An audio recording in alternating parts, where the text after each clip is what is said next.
quiet again. All right, so Max Olson, Bruce Feldman did some transfer rankings of the top 100 transfers. I found something interesting in there. These are the top 5 FCS to FBS transfers in that group. Guys who are making the jump up, and this is something I think you're going to see more and more often of guys who may be under-recruited from small spots, get to an FCS school, show out that they're pretty good athletes or grow into their body, and then all of a sudden schools are like, oh, well, why don't you come and play here with the big boys? So, number 5, offensive lineman Hunter Norzad, who went from Cornell to Penn State, and will be starting for the Nittany Lions this year. He is, stepping into a team that should have been better than they were and lost some close games last year and was just kind of blah. So needs some help just on offense because their offense was not good. But if you're going to get better, the first place to start is always the offensive line. Yeah, and I'm sure the team GPA went up a little bit with that as well. Yeah. Cornell transfer. Yeah. Number 4. Isn't that where we had a former guy went there? Yeah, JD. Okay. JD. Right. Number 4, Antwane Wells went from James Madison, who also is moving up to the FBS, but they were not while he was there. He's on his way to South Carolina, and he's going to catch passes from Spencer Rattler. So I think he's made a great move all the way around.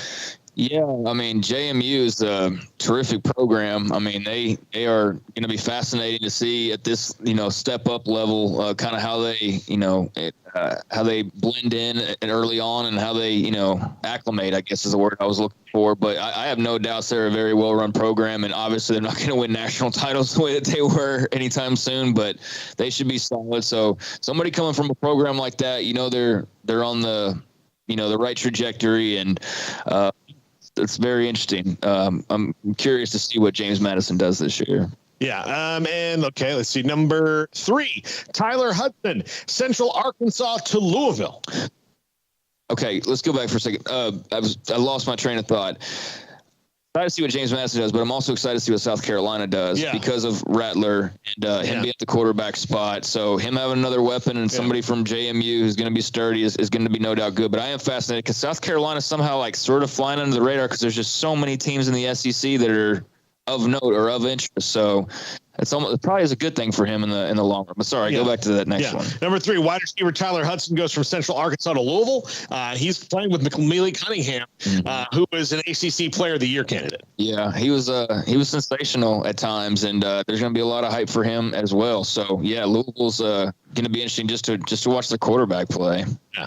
Number 2, Jared Verse, defensive end, went from Albany, who is playing Baylor next week, to Florida State. He made an excellent life decision. Let's face it, there's nothing better he could have done. Actually falls in the footsteps of Jermaine Johnson, first-round draft pick from last year. Now, granted, he went from Georgia to FSU, so that's a little bit different. But Jared Verse was someone who, after his last year at Albany, people started seeing him, and he kind of shot up and grew and put some muscle in his body, and he runs really, really fast. Florida State was kind of the first team in on him and kind of used that Jermaine Johnson angle, Jermaine Johnson is the reason they won 2 of the games they won by himself last year, and he almost beat Clemson on his own.